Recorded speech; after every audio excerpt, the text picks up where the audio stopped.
Український геймінг за останні 10 років пережив більше атак, ніж більшість світових індустрій за всю історію. І справа не тільки у війні, а в тому, що Росія систематично намагалась зламати або підмінити і перемолоти українську ідентичність у геймдеві, перетворивши нас на додаток для свого руского міра. Сьогодні я розповім про 3 речі, які Росія намагалась знищити в українському геймінгу, і про те, чому в них нічого не вийшло. Це була як підписка. Після рекламної паузи розпочнемо. Стоп! Додивись до кінця. Ти ж знаєш, що далі алгоритм покаже тобі якусь нудну діч, а тут реально варте уваги. Є гра, яка зветься Regret. І якщо ти зараз подумаєш, а знову якась індюшка тупорила, то тримайся за стілець. Regret – це не чергова стрілялка і не виживання в лісі з паличкою. Це диктатура, параноя, ігри розуму. І головне, ти та 3 твоїх друзів за столом, де кожен раунд хтось вилітає. Не тому, що програв у скілі, а просто тому, що всі проти всіх. І виживе тут тільки один. Кожне рішення там, як останній ковток повітря. Сказав щось не так, тебе злили. Зробив хибний хід, тебе злили. Просто був підозрілим, тебе, звісно, злили. Regret живе на підозрах і брехні. Чудово, правда? І найцікавіше, гра ще не вийшла, але ти можеш зайти в закритий плей-тест, поки двері не зачинили прямо перед твоїм носом. Хочеш впливати на правила, давати ідеї, казати, що розробники все роблять не так? Будь ласка, заходь у їхній Discord, там тих, хто хоче змінювати гру, забагато не буває. Посилання на Discord залишу в описі. І не роби вигляд, що ти це пропустиш. Додай Regret у вішліст в Steam, бо потім будеш шукати назву і не зможеш знайти. Посилання на Steam залишу в описі. Першою мішенню стала українська ідентичність, тому що Росія десятиліттями діяла за одним і тим же принципом: не знищити напряму, а розмити, знецінити або просто підмінити. Подивіться, як працювала пропаганда. Коли українські розробники створювали унікальні світи, російські медіа називали це руською культурою. Коли GSC зробили перший сталкер, росіяни оголосили його руською ігрою, бо Чорнобиль нібито як спільний. Хоча українські студії роками чули, що ви ж братські, ви ж одна культура, і навіщо робити щось українське, якщо ми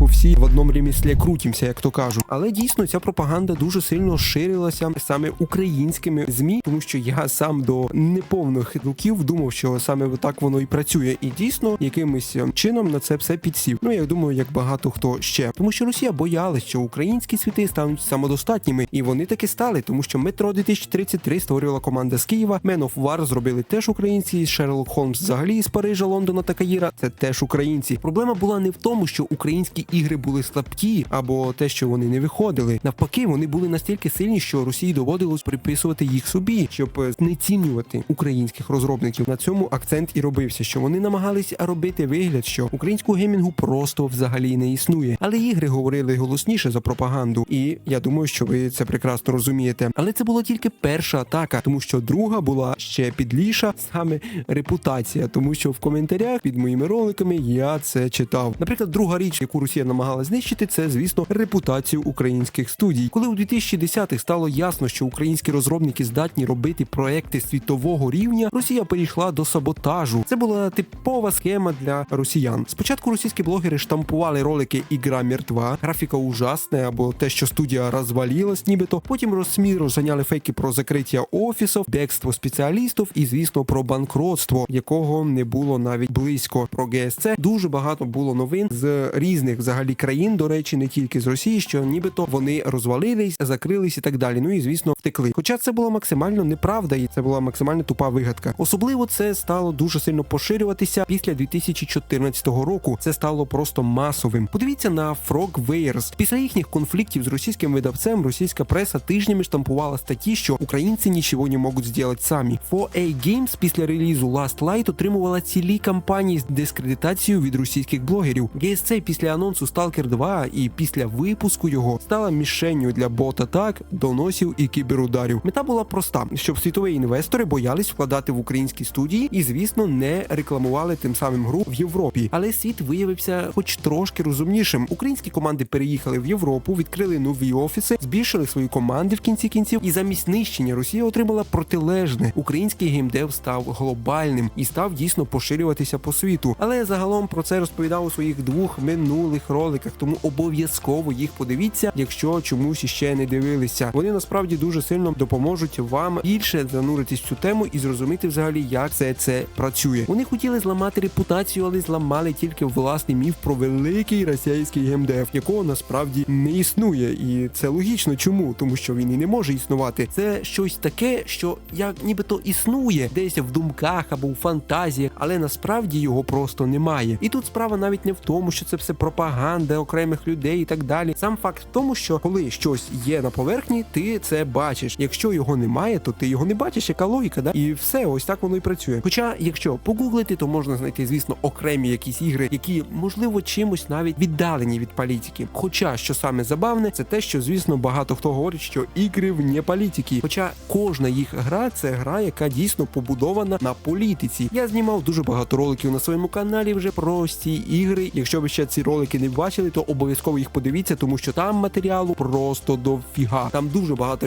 реально цього матеріалу. І якщо ви ще чомусь це не бачили, то обов'язково це все передивіться. І нарешті, третє, найнебезпечніше взагалі, що тільки може бути, це те, що стосувалось, в принципі, не студій чи брендів, а самих людей, звісно. Тому що Росія десятиліттями контролювала інформаційний простір і всередині українського геймінгу в тому числі. Пам'ятаєте, що було на ігровому Ютубі до 2020-го, окрім мене? Російські блогери домінували, російські сервіси просто диктували порядок денний, а російські платформи монетизували і українські перегляди. Мета була очевидна: зберігати українську аудиторію під російським впливом через гумор, через токсичність, через братські наративи і, звісно, звичку споживати саме контент російський на російській мові, чи російською мовою, як там правильно. Особливо боляче було, коли били по мобільному сегменту, по стрімерам, по молодій аудиторії, типу мене. Все, щоб український геймер не бачив українського геймінгу як самостійне явище. І, чесно, я взагалі не знаю, чи він був. Можливо, це трошки неправильно казати, але дійсно я взагалі не знаю, чи він був. Формувався цілий прошарок, який щиро вірив, що українського контенту на Ютубі нема. Що просто нема і ніколи в житті не буде.